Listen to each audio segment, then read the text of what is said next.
Bonjour tout le monde, c'est Nicolas et bienvenue dans cette nouvelle vidéo sur Adobe Dimension. Alors dans cette vidéo, on va voir quoi? On va voir comment on peut mettre une image directement sur un modèle. Alors comme j'ai pu l'expliquer, Adobe Dimension, ça permet quoi? Ça permet justement de faire des présentations en 3 dimensions.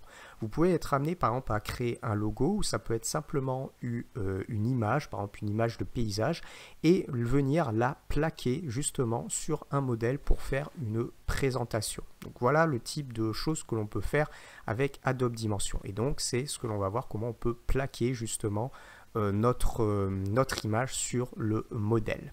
Si tu aimes mes vidéos, surtout n'hésite pas, abonne-toi à la chaîne, mais également des likes. Et premier lien dans la description, je te mets la formation complète Adobe Dimension, formation que je propose bien évidemment. Ça te permettra de parfaitement bien maîtriser le logiciel. Allez, on démarre. Donc, je vais dézoomer un petit peu. Et ce que je vais faire, c'est directement une petite présentation. Donc je vais mettre une table. Ici, on a petite table. Je clique dessus. OK.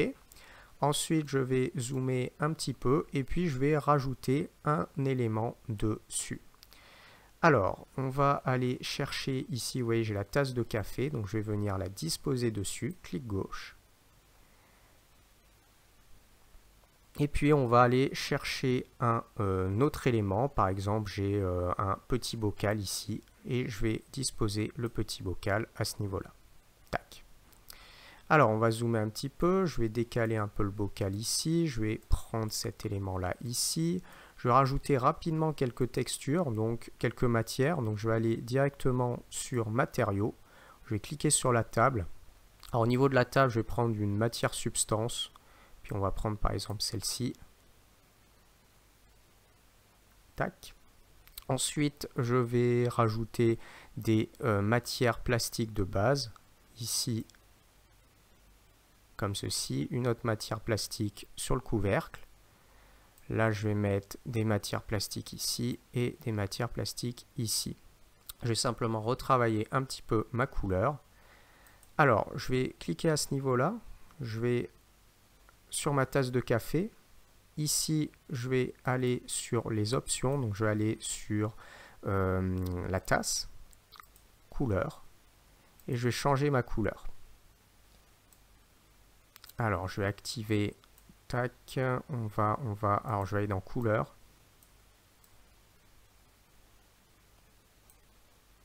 Et je vais me mettre en blanc. Et ici, je vais cliquer sur petit bocal, bocal. Je vais cliquer à ce niveau-là et je vais mettre en blanc parce que je vais vous montrer avec ce que je vais importer. Donc couleur de base, couleur, et je vais me mettre en blanc. OK. Donc maintenant, je vais vouloir plaquer sur mon modèle. Donc je vais sélectionner la tasse, une image. Donc je clique ici et vous avez placé... alors il faut bien cliquer sur le bon élément. Donc là, j'ai cliqué sur la tasse de café, vous voyez, il n'y a rien qui se produit. Donc là, il faut que je sélectionne en fait la tasse. Et quand je clique sur tasse, à l'intérieur de mon groupe tasse à café, j'ai la possibilité d'avoir placé l'image sur le modèle. Donc ce que je fais, je vais cliquer dessus, placer l'image sur le modèle. Et là, j'ai créé un logo sous Illustrator. J'avais créé un logo que j'avais enlevé en PNG. Donc je vais le réutiliser. Je clique ici, ouvrir. Et ce qui est très intéressant, c'est que le logo va directement bien se caler sur notre objet, comme ceci. Alors ensuite, là, alors on peut retravailler un petit peu la forme. Vous voyez, je peux appuyer sur Shift, tac, venir augmenter ou venir diminuer. Je peux aussi casser la proportionnalité si besoin. Alors vu que j'avais fait un effet arrondi, je vais peut-être justement réduire un petit peu, changer un peu ma proportionnalité et peut-être augmenter un petit peu comme ça. Et vous voyez, ça permet très rapidement de venir faire une présentation. Je vais faire pareil sur le petit bocal, donc je clique ici. Et je vais mettre... Alors il y a différentes façons, hein. On peut aussi par exemple cliquer sur le... Alors je vais cliquer sur petit bocal à l'intérieur. Je peux aussi cliquer par exemple sur le couvercle. Et venir placer l'image sur le modèle. Et là je vais sélectionner le logo. Et là mon logo va venir se mettre au-dessus. Tac. Et là, ce que je peux faire, c'est prendre mon point pour, par exemple, le déplacer, ici. Et vous avez des options au niveau des propriétés. Donc, je zoome un petit peu. Tac. Je peux travailler mon échelle, X, Y. Je peux également effectuer une rotation si besoin. Là, la rotation, ça dépendra de comment on se positionne. Donc, ça ne changera strictement rien dans cet exemple, vu qu'on est sur quelque chose de circulaire. Et je peux aussi travailler, par exemple, ma rugosité, comme ceci. Je peux travailler l'aspect métallique, ici. Et ensuite, je peux, par exemple, me décaler un petit peu, essayer de me centrer, comme ceci. Alors, je vais me décaler un petit peu plus. Voilà. Et là, vous voyez, ça va permettre, donc Adobe Dimension, vous avez par exemple un logo, ça peut être une illustration que vous avez créée, et vous pouvez faire une présentation visuelle en 3 dimensions. Donc, vous venez disposer le logo ici, disposer par exemple le logo ici, on peut faire des présentations avec par exemple différents objets, et on positionne le logo dessus. Alors là, je donne l'exemple du logo, mais ça peut être aussi une image. Donc, je vais revenir ici sur ma tasse de café. Ensuite, je vais cliquer à l'intérieur. Donc, j'ai tasse, couvercle. Donc, je vais sélectionner la tasse.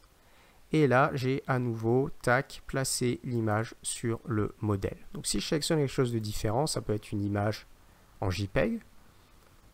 Tac. Là, mon image, vous voyez, va bien matcher ici. Et puis derrière, suivant ce que je veux faire, je peux retravailler la taille de mon image, ici. Alors là, j'ai même positionné une image en plus du logo. Et puis derrière, je peux par exemple venir me décaler, si besoin, effectuer des rotations. Là, par exemple, je pourrais tourner, venir ici. Et pourquoi pas mettre un autre élément, ça peut être derrière. Et vous voyez, ça va venir suivre notre objet. Alors là, suivant ce que je fais, il faut que je prenne ce point-là. Je vais par exemple effectuer une petite rotation et ensuite élargir. Et là, au dos de ma tasse, vous voyez, j'ai positionné une illustration. Donc devant un logo et juste derrière, j'ai positionné par exemple une illustration. Alors là, c'est pareil, je peux travailler sur ma rugosité, ici, diminuer ou augmenter. Travailler un effet métallique, plus ou moins. Travailler aussi mon opacité, je peux réduire si je veux avoir quelque chose de très léger. Si vous changez des calcomanies pour fond, en fait, ça va vous prendre l'ensemble de votre objet et ça va venir s'étirer sur l'ensemble de votre objet.